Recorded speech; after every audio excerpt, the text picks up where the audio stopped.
Hi, guys.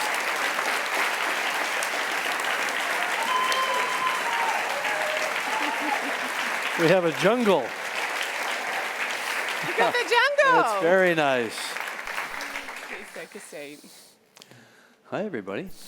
Hi, everyone. I thought this was going to be like an intimate little thing. It's like, Well, look what we have here. James Yeah. Cameron. Great. It's so wonderful. Oh, okay. Yeah.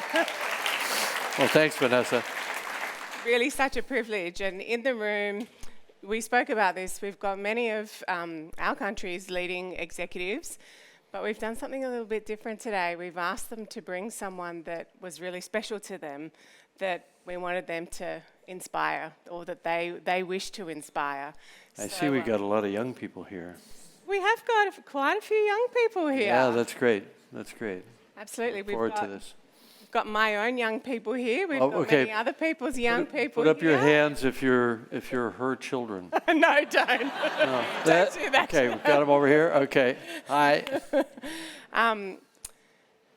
This is such an important moment for me as an entrepreneur and psychologist who has such a passion for story and the role that story plays in terms of shaping our lives. When this opportunity came up, I was just thrilled to be able to have this moment. So we're here to hear from you. Let's jump in. Sure. And I'd love to start the interview, as we often do with executives, going back a little bit to a young James Cameron and understanding we all have these pivotal moments that have the opportunity to kind of really shape us and shape our passions and the things that we really want to strive for. So I'd just love to understand if you can share with us what some of those kind of pivotal moments were for you. Okay, so set the Wayback Machine for the mid-'60s, Southern Ontario, Canada. And, I was just a kid in a suburban house, small family, kind of, I would say, working class / lower middle class neighborhood. And, it's just my window on the world was TV and like National Geographic magazines, all the exploration and amazing photography. I used to really look forward to that. Comic books. Movies, which were all on TV at that time. Now, at this particular moment, there were 3 channels, 1 in Canada and 2 from New York State. That was it. So whenever a science fiction film came on, didn't matter if it was on at 2 o'clock in the morning, I would stay up and watch it. And drove my parents crazy. But anything to do with science fiction and fantasy for me, and I read a lot. I lived outside of, it was Niagara Falls, but I lived in a little village outside Niagara Falls, so it was an hour each way by bus to school when I was in high school, and I would read a book a day. I gave myself a goal of reading a book a day, and they were always science fiction books. And even though I loved history and geography and stuff in school, I didn't read, historical fiction, that sort of thing. It was all steady diet of science fiction. So the things I was seeing in my head, in my own imagination, were things that came along later in movies with this strong sense of recognition for me, like 2001: A Space Odyssey, and then eventually Star Wars. Star Wars crashed into the human consciousness with these space battles and laser fights and all that sort of thing. I was already seeing all that stuff in my head because I grew up on a steady diet of science fiction. So not only a sense of familiarity, not to take away from George Lucas's creativity, of course, but where everybody else had this sense of shock, for me it was like, oh wow, I could make some money with the stuff that's running in my head. And so I started painting and drawing and trying to get down on paper or on canvas some of the things that I'd been thinking about, because it was a sense of validation. Okay, well, if this can be the highest grossing film in the world, this movie, I can do that. I don't know where that cognitive leap comes, where you go from being a fan to that moment where the light bulb filament starts to glow and you say, I can do that. Yeah. But that's the critical moment. That's the most important moment, I think, for anybody in any field that they go into, is that critical moment where you go from just being curious about it and absorbing it and watching what other people are doing to that cognitive leap that, well, I could do it. I don't know how you can do it. That's the tricky part, right? Do Do you think it was one critical moment for you, or do you think it was a series of? It's a series of them, and it builds up a sense of reinforcement. And then, of course, there's tons and tons of doubt in between, and nobody's going to. And being in a little village in Canada, it didn't seem possible. There was literally no connection to the entertainment industry whatsoever. And then one day, my mom picked me up from work. I was working in a kitchen at a big restaurant, and at the age of 15, and she said, "I've got something that I need to talk to you about." And I said, "Okay." Actually, I guess I was 16. She said, "We're thinking of moving to Los Angeles," and I said, "Is it? I don't know, but I think isn't Hollywood near Los Angeles?" And she said, "Well, we're not sure, honey, but we think it might be in Los Angeles." I'm like, "Okay, I'm in. Let's go." That was enough. Forget all my friends and, the entire place I grew up in and everything I ever knew. We're moving to Los Angeles. And that's kind of what happened. I don't think it was really quite as democratic as she made me believe at the time. I think they'd already pretty much decided, but... Let's just talk about some of the conditions that were around you. So I heard you say you had time to explore, time to be curious, time to kind of read. You read a book a day. Curiosity drove everything, right? So when I wasn't reading, I was out in the woods, I was studying nature, I was collecting plants and leaves and butterflies and snakes and anything that walked, flew, crawled. I had one at one point, and then I'd study them under my microscope. I was studying pond water and drawing pictures of all the little protozoa and things like that. Just super, super curious about the world. And I couldn't read enough about it. And school wasn't terribly satisfying on some of these things because they had their way of teaching. My wife founded a school in California called the Muse School, which is based on following what kids are interested in. And if you're interested in pond water and a microscope, you can learn biology at lightning speed compared to, this is a ribosome. The classic sort of didactic approach to teaching and rote memorization and so on. And so her approach to education just would have made so much sense to me at that time, because I was really self-motivated around trying to figure out how the world worked. And that curiosity hasn't gone away. It's No, still not at all. Today, so Not at all. Hey, let's see what's down at the bottom of the deepest place in the ocean. That'll be cool, right, guys? Well, this is it. You write, you direct, you produce. You're an underwater ocean explorer.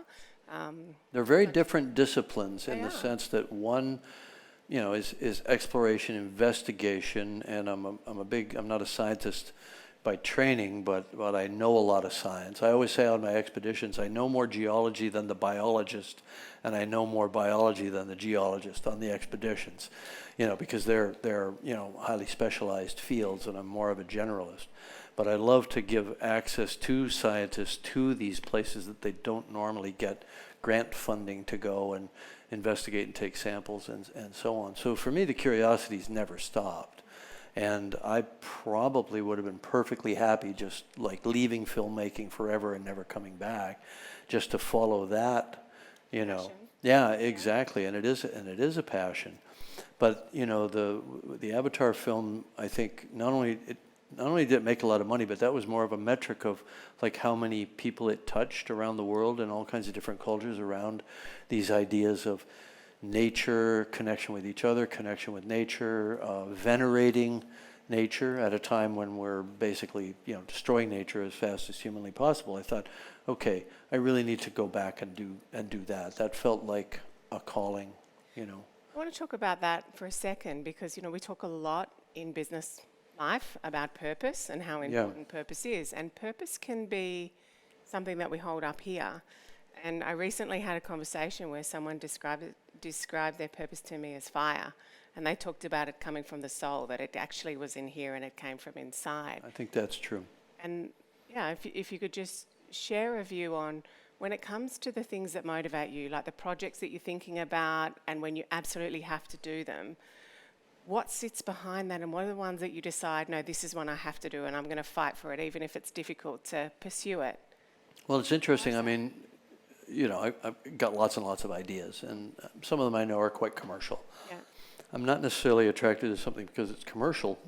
I might produce that film and let another filmmaker do it, but the things that I'm going to put my energy into, day in, day out, it either, if it's a fictional story like Avatar, it has to have a higher purpose, which I think the Avatar films do. I don't delude myself that they're changing the world, but I do think they cast a very broad net, and even if only 1 in 10,000 people is somehow motivated to protect nature or to dedicate themselves to conservation, to wildlife, to helping prevent species extinction or whatever it is, if they go into that field, then it served a purpose, because it's a very, very broad net that's across all cultures and so on.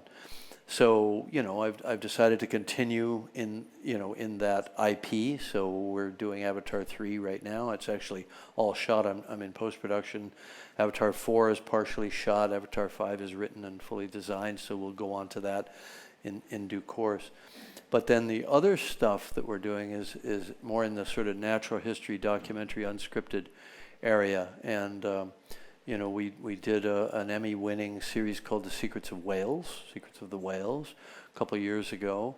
And that one delved into whale culture, how whales are intelligent, communicative, musical, and how they have culture that's specific. When I say culture, it's literally specific things that are passed down generationally to help with the survival of the family, the clan, whatever. And we were actually able to film these teaching moments where the matriarch was teaching the young whales how to do a certain thing that no other whales in the world do of the same species, but they're doing it in one place. And we found numerous examples of that. So that's true culture in the sense of something which is learned and passed down, which is very interesting. And if I look at the films, whether it be the documentaries or the broad portfolio of films that you have produced, they're all very visionary, but they're very, very different. Terminator is very, very different to Terminator, Titanic. Machine guns, corsets. Right. But it feels like there's some unifying themes that sit behind them. Do you want to talk about some of the themes that are really important for you to get across when you think about something that moves an audience or moves humans? I think all of them have one theme in common, which is technology is a double-edged sword for us. That it threatens our humanity, but it's also an expression of the highest part of our humanity, our consciousness, our ability to create technology and manipulate the natural world, but it also could be our downfall. So very stark in the Terminator films, obviously. I mean, the main character of the Terminator is a cyborg. He's part living organism and part machine, obviously. But but even in Titanic, we see the faith that they put in technology in the early part of the 20th century, and how everything was going to be great, and everything was so optimistic, and they had wireless, new idea, and they had these magnificent ships that could defy nature, but of course nature caught up with them, and then they go through the stages of denial and then acceptance and then all of those sorts of things. So in my mind, the entire time the movie Titanic, was kind of a metaphor for climate change and all of the things that we can't predict that are the consequences of our actions. And when things move too fast and have so much momentum and we can't steer fast enough to miss the iceberg, which we're sort of experiencing this kind of slow motion car crash right now, where we're not able to react quickly enough to these global threats. So there's a little bit of a dark theme, but the positive theme that I think runs through all my movies is human capability. Under duress, when we're pushed to the wall, we can work together, we can be ingenious, and we can find a way out of it. And that's a theme that I always like. Some filmmakers, I watch their films, they may be very well made, but if they have a bleak perspective about humanity, I usually don't like those films. I always tend to be much more optimistic about our capability, our humanity, our empathy for each other, and how that drives us to do extraordinary things and often even sacrifice ourselves out of a sense of duty or whatever it is. That's a theme through all my films as well. So there's obviously the negative about technology, but sometimes technology, which again is a manifestation of us and our consciousness, sometimes it comes to the rescue. Sigourney Weaver And aliens couldn't have fought that big bad alien queen without that power loader, you know. So I like robotics. I like technology. It's a bit of a love-hate relationship for me, and I think it's really also just kind of a warning that we can't be too seduced by technology. And we were talking about this before we came on. The idea that technology can come to our rescue against all of these problems is not necessarily the healthiest approach. I think we have to connect with each other and work together and have empathy for each other, even people that we don't know that are outside of our in-group, you know, because I see so much polarization in the world. And in order for my group to succeed, this group over here is the enemy. They must fail, or they must be held down, or whatever it is, and we're seeing that, you know. World right now. Technology is only going to be as good as how we wield it, you know, and it can be weaponized, and it can do great good, it can save lives, medicine, and so on, and, you know, and we're living at a rate of change that's so extreme that it's dizzying, and so I think it's critical for us to hold on to that center, you know, to value each other, to value our families, to value how other people on the other side of the world value their families. That's the critical. I think empathy is a great thing, but often the spotlight of empathy is much too narrow. It's just a tight circle around our in-group, you know, whether it's our race or our religion or our country or our political party. You know, we have to expand that to a floodlight, you know. I call it, I'm borrowing from Jacinda Ardern quite liberally here when she coined the team of 5 million during the pandemic in Aotearoa. I call it the team of 8 billion. We need to all be part of the same team, you know, because we're all crew on the same spaceship. Connected islands. Yeah. Absolutely. Yeah. Just keeping with this theme of connection and empathy and how that's kind of core to what's important from a human perspective, I've seen that evolve in your movies too. So if I think even just, you know, Avatar, you know, you wrote it originally, I think in 1995 or around that. It was written in 95, yeah, the story, yeah. And then, you know, the first movie was a huge success in terms of highest grossing film, and that's kind of gone on to be this, what they're calling the Avatar universe. Well, it is its own universe now. The big leap and the big risk in making the second film, and then the third and the fourth really flow out of the second film more than out of the first, was the idea of switching that spotlight of, you know, more toward the love within a family, and the dysfunction within a family, you know. But, you know, Jake Sully says the family is our fortress. And, you know, that's just a response to me where I am in my life with 5 kids and a big extended family on my wife's side and my side, and just dealing with you know, all of the human drama around family, and sometimes it doesn't seem worth it, you know, and you can't pick your family. You can pick your friends, but you can't pick your family, you know, and then feeling the kind of core strength that comes from that. And it was a big risk because if you think about what Hollywood generally does is they target the young demographic. Action films are typically driven by your classic action film aficionado is 18 male, you know. So if you're writing for a female audience, if you're writing for an older audience, you're starting to move off the you know, the center of it being financially successful. And so if you look at, and I've said this many times, if you look at the comic book universe, typically people don't have family relationships. They don't have feet of clay as superheroes because their kids hold them back or whatever. It's, you know, they have strong friendships that they fight for, and sometimes there'll be even a romantic relationship that they'll fight for, but they're not held down by the reality of life that most of us are. And so, you know, Hollywood thinks they have to write for, you know, teens and 20-somethings. It's like, all right, fine. I'd say 99% of people in their teens and 20s had parents, and they probably didn't get along very well, or maybe they did, or maybe it was sporadic, right? But every single one of those older people, not every single one of them, but a lot of them are parents, and they've certainly had friends that are parents and all that. So this is part of the fabric of life. So I said, we're going to lean into that. The more the story is set in a fantastic environment, the more it has to be grounded in humanity. And so it didn't seem like a risk to me, but it seemed like a risk to everybody else, especially, the people writing the big fat check to make that kind of film. And it paid off.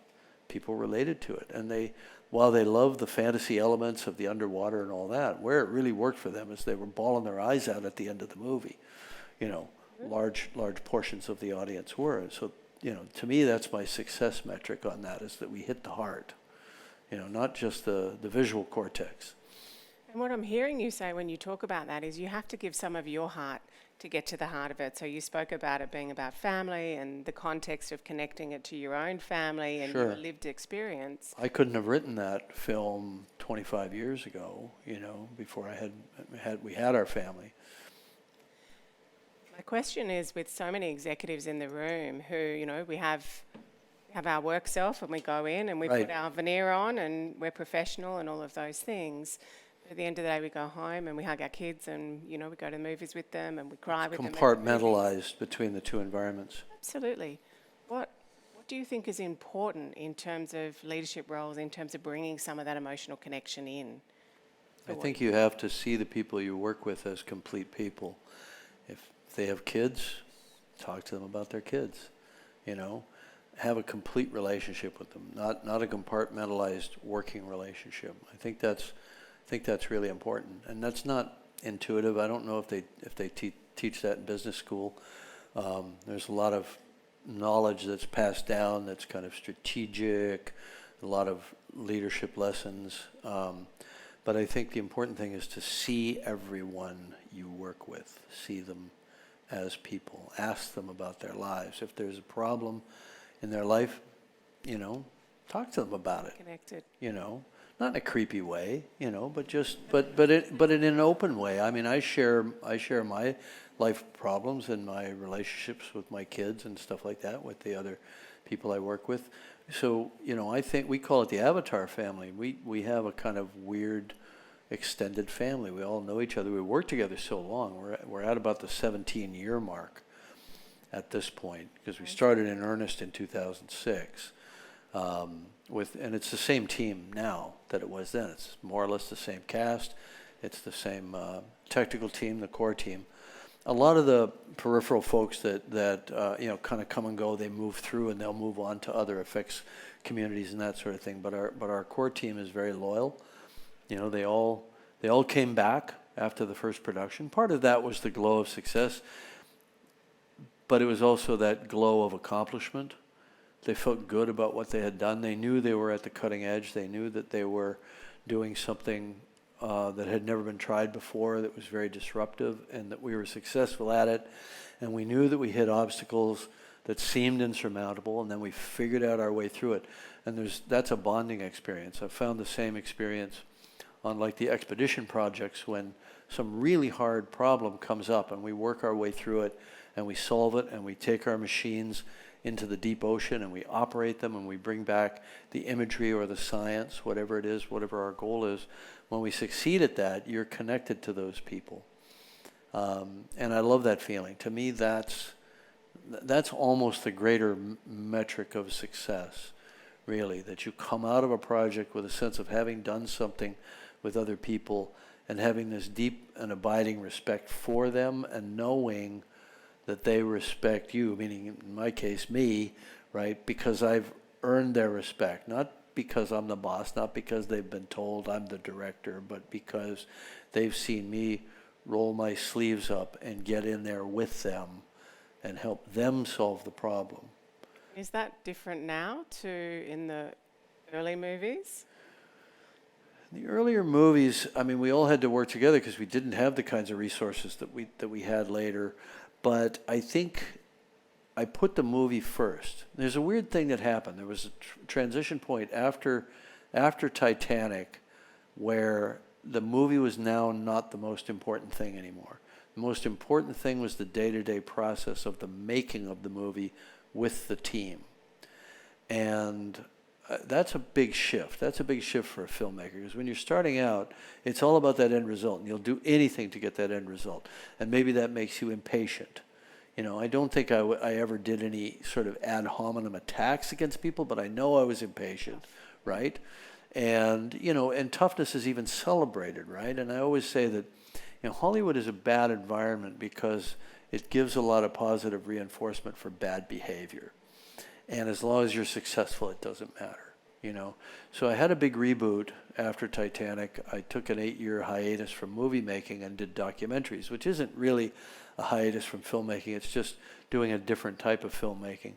And there it was about creating new technology, new cameras, new lights, new robotic vehicles, and that sort of thing. Testing it, making sure it all worked, taking it into the deep ocean, bringing back spectacular imaging, things people had never seen before, taking scientists with us. And my only requirement, which was the same one that Jacques Cousteau had, was you have to publish. You're not just out here hanging around. You have to publish something fresh. And that was our rule. But coming off the end of that 8 years, you know, feeling like I had learned a lot about small team management and innovation with small dedicated teams, and then bringing that back into my film work subsequently, I think has been really helpful. So sometimes you got to go stand outside yourself or live that different life of the mind and tasking yourself differently, and then bring those lessons back and find where they apply. And it was striking how much what I learned with small teams doing, you know, innovation in robotics and optics and so on, and then taking it all out to sea, the harshest environment known for technology or against technology. You know, salt water, extremely high pressures. You know, building a sub to go to the deepest place on the planet, which was built here in Sydney, over in Leichhardt, in a little commercial space with a roll-up door in between a plywood supplier and I think a heating and air conditioning company on the other side. And we built the machine that could go deeper than any other machine on the planet. Which, you know, also brings up that issue of, you know, it's like I like to work with people who don't know where the boundaries are, you know, that just somehow fundamentally believe that they can do something that nobody's ever done, and why not? You know, so it was a fairly young team of engineers, some of them fresh out of uni, some of them from right here in Sydney Uni in robotics and electronics and things like that. Our chief electronics engineer, who did the entire electronic system for the entire vehicle, all communications, all thrusters and control systems and robotic arms and all that stuff, looked like he was about 12. He wasn't. I think he was 26. Young man. He was the right person. Yeah, a guy named Nick Bingham. And I also did something pretty radical in that project. I got all these young people, male and female, our engineering team, and it was like we were doing new materials science, we were doing new electronics that had to be depth qualified, new optics, new cameras, 3D cameras this big, a 3D camera that big that could withstand the full pressure at full ocean depth of 16,500 pounds per square inch. You know, and they were all young. I'd say all of them had never worked on a human-occupied submersible before. Some had done robotics and ROVs and that sort of thing, and some of them had done like battery systems for buses, right? But an Electron doesn't know the difference. But they were all young and eager and didn't know what they didn't know, and they didn't care, you know. And I told them that we could do this, and I looked them in the eye and I said, you can do this. That's why you're on the team. And that made a big difference for them. Absolutely. Now, I've got so many more questions I could keep asking you, but I promised you that we would ask some questions from the room as well. So whilst you think of a question, I'm just going to ask one last one to get us going.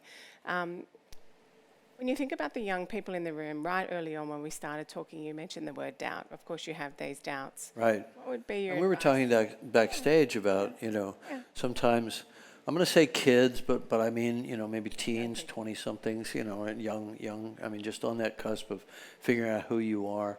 I mean, people do have a lot of self-doubt. And, you know, and there may not be a lot of evidence to the outer world that you could actually do something. But if you believe you can do it, you can do it. If you believe you can't do it, you won't. You either won't start the process or you'll cave in partway through it. And I don't think, with all due respect to the parents in the room, I don't think it's something your parents can supply, because, you know, I'm putting on, I was a teenager once. I never believed a damn thing my parents said when they said, honey, you can do it. It's like, you know, Mom, you don't know. You know, I think I'm great anyway. Yeah, so I think teachers are important. I think role models out in the world are important.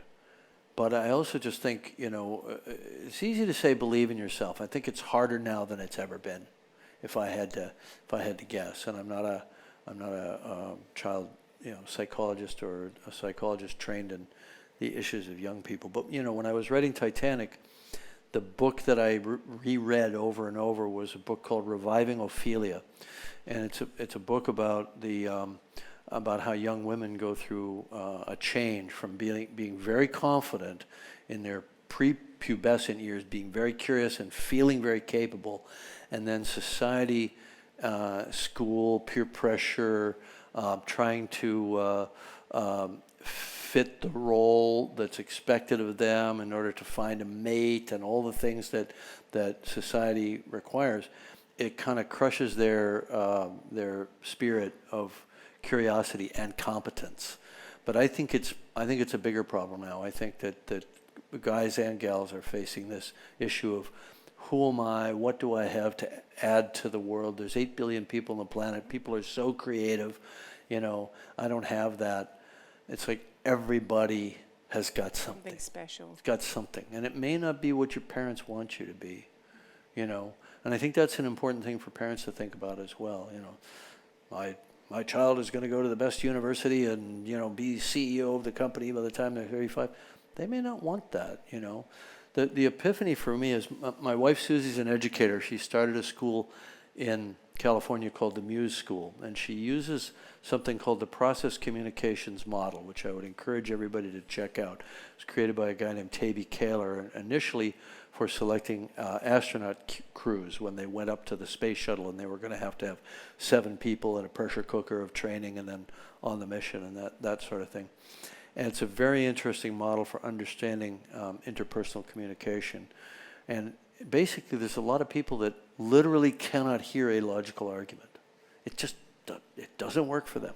It sounds strange because we think we're logical, but we're not. There's only 10% of people who are satisfied with a purely logical argument. Most people there's all sorts of different personality. Kind of think of it as, what's your channel? What's your frequency? You know, some kids learn tactilely. They have to be physically doing something with their body. Some kids are best left on their own in an imaginer state. And at Susie's school, if you want to sit on a pillow underneath the table during the class, that's okay. They'll run the personality profile. And it's not a way of pigeonholing people. It's shared very openly, and the teachers all go through it as well. It's everybody trying to open their channels of communication to each other and their abilities, how they learn best. Some people are more auditory. Some people are more visual.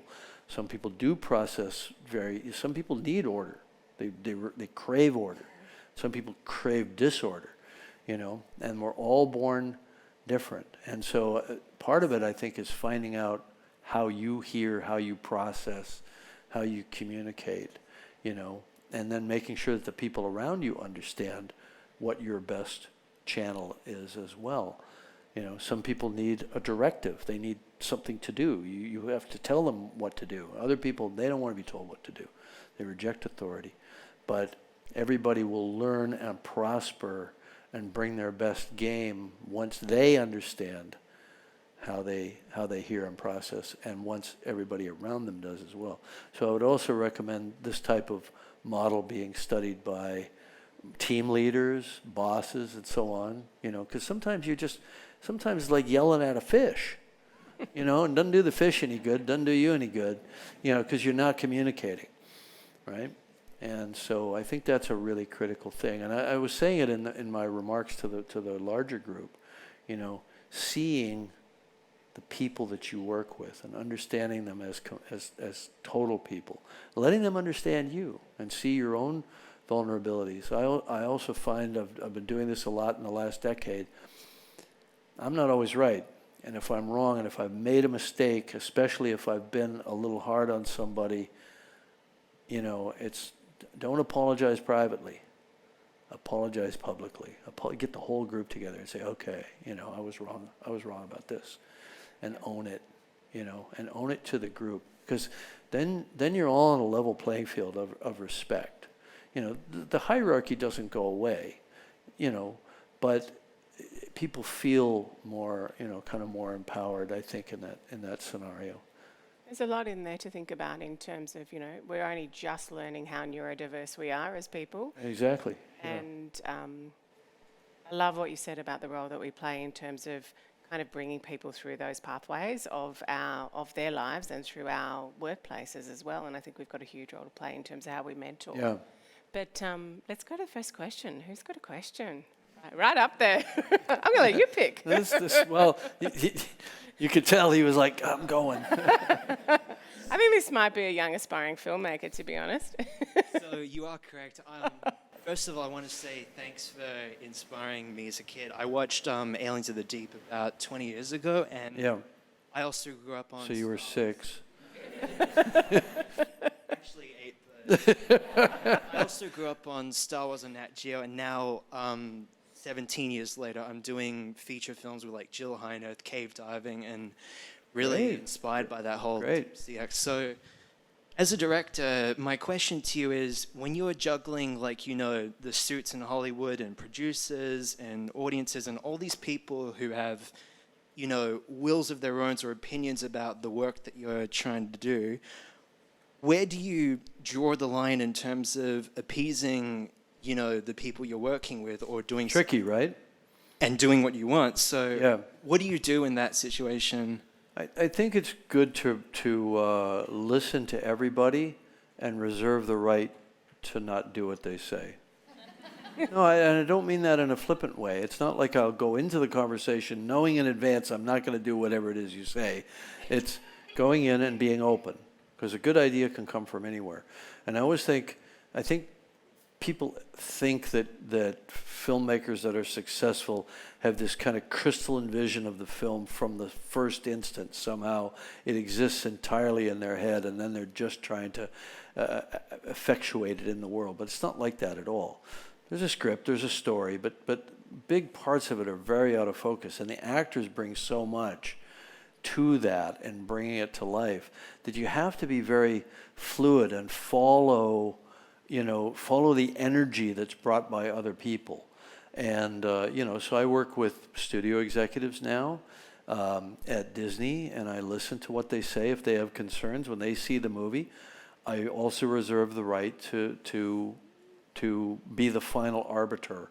And that takes a while to earn, right? To earn their trust that, and I'll be very upfront about that. But I believe in complete transparency, and I believe in listening to what people say, and also just being very open to what the crew says. If somebody's got a great idea, let's run with it. And by the way, that's the fastest motivator for everybody on your team. If they see you, as in your case, and you're the alpha dog, right, on your films, if they see somebody's idea and get very excited about it and say, let's do that. You might not do that with everybody on the team, but everybody sees that it's a possibility. And then they'll bring their ideas and they'll bring their best work. Okay. Another question. Here's a young guy right here.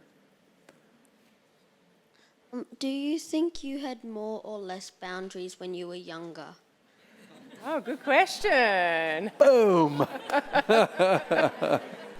Helicopter parachute. That's a really tricky question. Sometimes I think that my mind was more open, and that I saw the world more vividly when I was your age. What are you, like?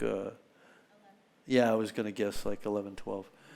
Yeah, I mean, the world is, I think it's brighter, it's clearer, it's mysterious, it's fascinating, and I think the thing that I try to do now to continue to add value through my films, my art, whatever I'm doing, is to try to recreate that state in my mind. When I sit down let's say, to a blank screen to start typing, to write a script, like an Avatar script or something like that. I want that vividness, I want to see the world fresh as I'm writing, and I have to recreate that in my mind. I think the hardest thing as a filmmaker, especially when you're years into a project, is to even see your own film fresh, to watch a scene like you've never seen it before and imagine what the audience is going to think, because they haven't seen it before, but I've seen it 1,000 times. So maintaining that freshness, it's a challenge, Commitment. but I think that the people who do it well have to be able to do that. They have to put themselves behind the minds of the audience. In terms of adding more value now than when I was your age, I don't think I was adding much value to the world when I was your age, but I was adding a lot of value to my future self by being curious, by learning, by reading, thinking, imagining. I wanted to be Spider-Man. And when I was literally your age, I wanted to be Spider-Man. I was going to build wrist shooters, I'm like I was really going to build wrist shooters. Come on, why wouldn't I? But I never wound up being Spider-Man, just for the record. But it's letting your imagination run free, and then valuing it later for yourself. I look back at a lot of the ideas I had when I was in my teens and my 20s. I used to draw a lot, so I can go back and I can kind of, I guess it's closing time, huh? One last round on me, okay? Except for the kids. Exactly. Yeah, but I'll be back on. it's like valuing those ideas, because I used to draw everything. I used to write it all down, but sometimes I'll go back to that and I'll say, that was a pretty good idea. Yeah. Another question? Is someone? Go ahead. Yeah. Ladies. Hi, I just want to say you have some of the most iconic, memorable movies for my lifetime. Like Terminator was my childhood, Avatar's been recent. Your childhood was Terminator? Wow. A rough neighborhood? And I've shared with Vanessa before, I'm just in awe of futurists in their field. Vanessa's one in ours. With you, I'm so curious, when you are visioning and you're imagining, we get to see these incredible outcomes. Right. You're seeing the end result. The process probably has some challenges. Sure. Some of the biggest challenges you personally have felt, experienced, and how did you overcome them? Well, she's asking what the big challenges are in getting to the outcome of these kind of fantastic worlds, right, and the imagery. Well, they fall into a number of categories. So one is design. What are you actually trying to show? As I'm writing it, I've got a kind of fuzzy picture in my head, but it hasn't crystallized yet. So then I get with a really talented team of artists, and we start designing. I'll throw in some sketches of my own just to prime the pump and get things going. But then the art starts to flow in from all these amazing artists, and we'll follow a lead. It's like, I like what you did with this one. Let's do more of that. Let's move away from that. Or maybe let's take a bit of that and that and put it together and see what that does. And they get very excited about that process. It's very iterative, And I have to be as verbal as I can be about ultimately what our image is. And so, the question I always come back to with them is, how is this telling my story better? What does this mean thematically or for the character? If we're creating an enemy vehicle, what is it saying? How is it representing, the adversary at some subconscious level? And we're very aware of how images communicate consciously and subconsciously. Then there's the other aspect of it completely, which is now how are you going to shoot the damn thing? How are you going to actually make it happen? So that can be anything from building a stereoscopic camera system from scratch, which we did, to creating a performance capture system with image-based facial performance capture, because we wanted to get every iota of the actor's emotion and kind of their eye movement and everything. Everything that an actor brings to a moment of performance, we wanted to be able to capture it 100%, not 99%, 100%. I think on the first movie we got 95%. I think now we're literally at 100%. And by the way, there's been some AI in the process. The AI is not acting. The AI is not generating an image. The AI is used to, with machine deep learning, we put in huge data sets of, let's say, Zoe Saldana doing all kinds of different things so that we can understand her neuromuscular kind of affect, if you will, like how her body and how her face expresses itself. And then we feed that in, and then we use that to create a more direct pipeline between what we've captured of her when she plays a scene and how it manifests in that CG character, which is not her face exactly. Her eyes are much larger. She's got pointy ears, all kinds of things like that. But we want the essence of what she did with as little, intermediate kind of changing or processing. And the AI tools are very good at doing that because we're really basically distilling down the Zoe-ness of it, So I know I'm getting a little off topic here, but there's this fear, and I think probably the actors strike and their fears around AI and all that, where that, we're going to replace actors. But all of our effort, at least on the Avatar films, has been to try to be truer and truer and truer and more authentic to what the actors actually did in the moment.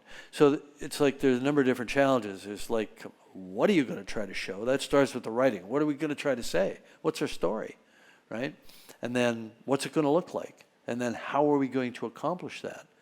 And it gets down to, all right, guys, so we've got this underwater story with people riding creatures. How are we going to do that? And, answers come up. Well, we can hang them on wires and gimbals, and we can float them around like they're underwater, and they can pretend to be underwater and swimming. I said, burp, thank you for playing. We're not doing that. We're going to be underwater. I said, oh, well, you can't capture underwater. Nobody's ever done that. I was like, that's exactly what I was hoping you would say. Because you've got to sometimes find the thing that excites you and excites the technical team. Wait a minute, you're telling me nobody's ever done that in the world, in the history of the human race? Great. All right, now how much is that going to cost? Well, you don't even know how much it's going to cost. It's an act of faith. There are times when you just leap off a cliff, But we figured it out. It actually didn't even take that long. We've got one last question. Okay, go on. Yes, you. The question is, you've spoken about you have these thoughts. You've spoken about you have these thoughts of things you can do and you want to do. How do you overcome the inner self-doubt that says you can't and get to the point of you can?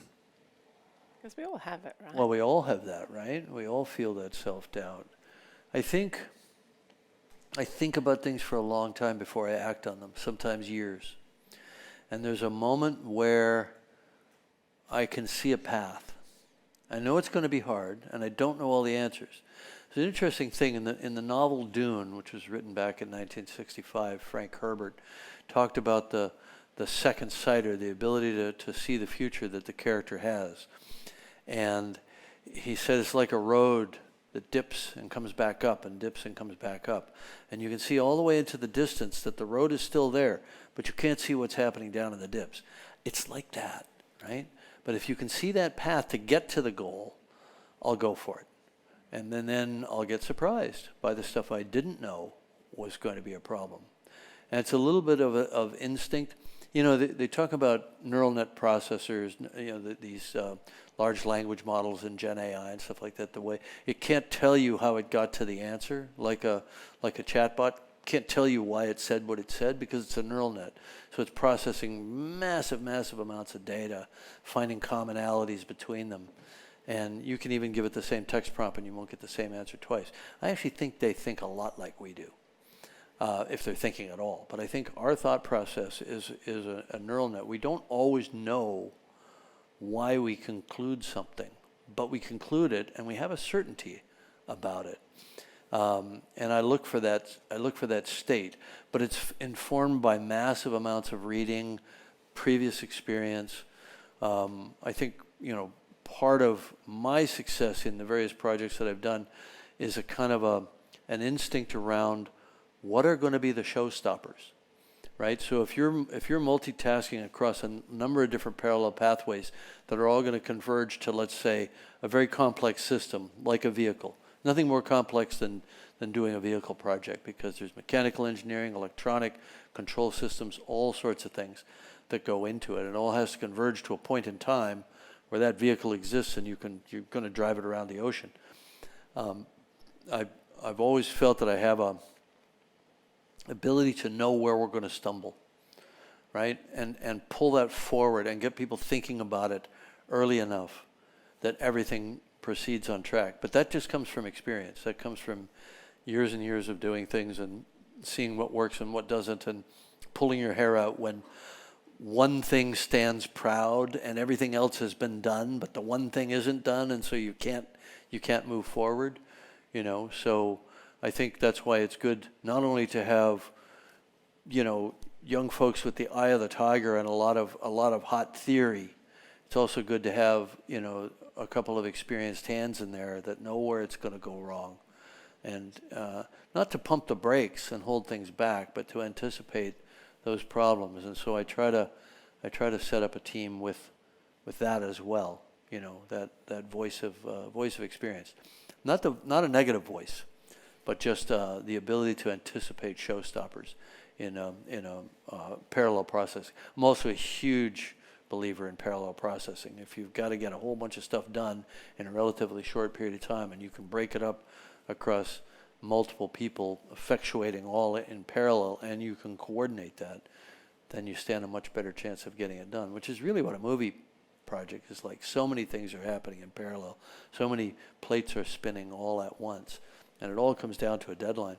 So I've found, it's interesting, Hollywood people think that way, and I know it's easy to diss Hollywood, but I'm talking about the kind of the people who have to solve technical problems in time for a shoot that's, you know, we're gonna do that scene January 20th. You need to be ready. You know, you got 3 months. And it might be build a robot. Or it might be build a robot shark. Okay, build a robot shark. How much is that going to cost? We need it January 20th. You know, and the people that come out of that have had 20, 30 years experience doing that, are the best project managers in the world. So I got a couple people that had built stuff for me in the movies across the previous 30 years to build my sub to go to the deepest spot on the planet, because I knew that they could project manage to a deadline doing crazy exotic stuff, and you know what they call that? Tuesday. It's like, that's just what we do. You know, so you got to look for those people as well. You know. Well, we could stay here and keep talking all night, but we're not allowed to do that. I'm good. I can tell. One of the things that... Let's talk to one more young person. Sure. One more young person. One more young person, because James asked. Who would you like to pick? Come on. I don't know. Anybody, put up your hand, youngling, that has a question. There you go. Are you, all right, this young lady back here. I just wanted to say that Titanic is literally one of my favorite movies ever. I've watched it like 5 times. But, you know, there's a lot of talk at school about, you know, what do you want to do after school, what uni course you want to do, and I just wanted to know how you found filmmaking and directing as your passion, and, you know, advice you'd give to others in finding their spark, their passion. Their fire. I think that's the question of the hour for anybody that's in their late teens, early 20s, right? And you're having to make these choices, and it's terrifying. What if I make a mistake? What if I get partway down the line and I don't like it? You know, it's okay. Your life will be much longer than you think it's going to be, and you'll have lots of time to find out if what you've chosen you like. I mean, I think it's a bit hackneyed when people tell you, just follow your passion. Well, not everybody can play Major League Basketball. You know what I mean? It's like not everybody can do everything that they want to. But if you can find something that you enjoy, that stimulates your mind, and you think you can make money at it, then you should definitely follow that. You know, look, everybody's going to be different. I know in a lot of families, you know, the parents kind of push kids toward a certain thing, and I would say, you know, listen to that, but don't be bound by that. You know, go where your heart tells you to go, and be curious, and find people. I would say before you make a decision that you really want to go into a field, talk to somebody who's been in that field for a while.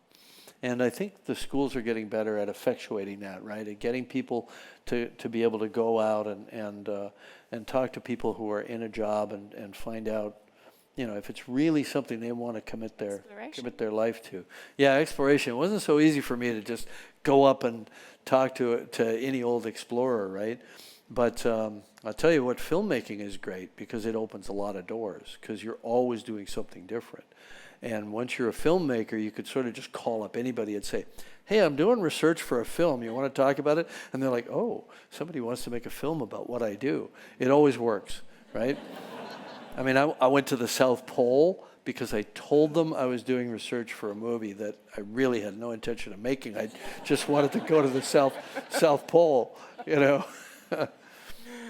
But yeah, no, look, that's the big kind of existential crisis, right? And I mean that not in the sense of are you going to exist or not, but I mean it in the philosophical sense of the existentialists who said that your sense of meaning and purpose for yourself isn't received from outside. It doesn't come from authority, from government, from parents, from religion or whatever. It's something you have to create. You have to create your own sense of meaning and purpose for your life. And I believe that to be true. I think it's harder. It's getting harder and harder for young people to feel like that they've got power in the world, that they're going to make a difference. You just have to believe that you can make a difference. I mean, I came from a small village in Canada. I could never have imagined in a million years that I would have gotten to do all the things that I did. And are there elements of luck? Yes. But there's also elements of preparation, you know. I always feel like doors open for a split second and they close. If you're going to step through that door, you have to do it in that split second. And when you get to the other side of the door and you feel it slamming behind you and you're all of a sudden in that moment of opportunity, you have to have been prepared for that. You know, mentally, meaning, have I read the things? Have I planned for this? Have I studied? You know, maybe it's math, maybe it's science, maybe it's physical, you know, maybe it's athletic training, you know, whatever it is, be prepared when that opportunity arises. And also just do the leap of faith. Do the leap of faith. You know, nobody else can live your life for you. You have to live it for yourself. And, you know, there are opportunities available today that were never available in the entirety of the human history. And yet there are a lot of daunting problems right now. And maybe your purpose, maybe the purpose that you choose for yourself is to help solve those problems and make the world better. And even if you only choose as your purpose to make a few lives better, that's a purpose. That has meaning. You know, you define the meaning for yourself. If you're making people feel better, if you're helping them with their health, with their mental health, with addiction, whatever it is. There are a lot of people with problems out there. There are a lot of people that probably aren't doing as well as you. And you could help them. That could be your purpose. It doesn't have to be some metric of fame or wealth as society defines it. Okay, that was my... Thank you so much. Yeah.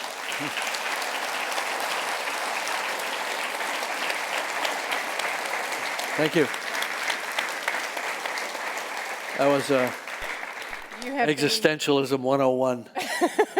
You have been most gracious with your time and generous with the advice that you've given. And one of my hopes out of the session today was that, you know, we would give people a moment that was unforgettable, that they could have with someone special to them that, you know, they would remember forever. And I'm just, as you've been talking, I've been looking at the eyes, and, you know, sparkly eyes is always a sign to me that something is getting through to people, not just up in here, but in here. Good. And connecting with that, you know, that fire within. So. Well, it's been fun, and you've been fantastic in guiding this, I think. I think we should give it up for Vanessa. Oh, we should give it up for you! Mr. James Cameron, please. All right, well, thanks, everybody. Thank you. And thank you. Thank you. Thank you so much.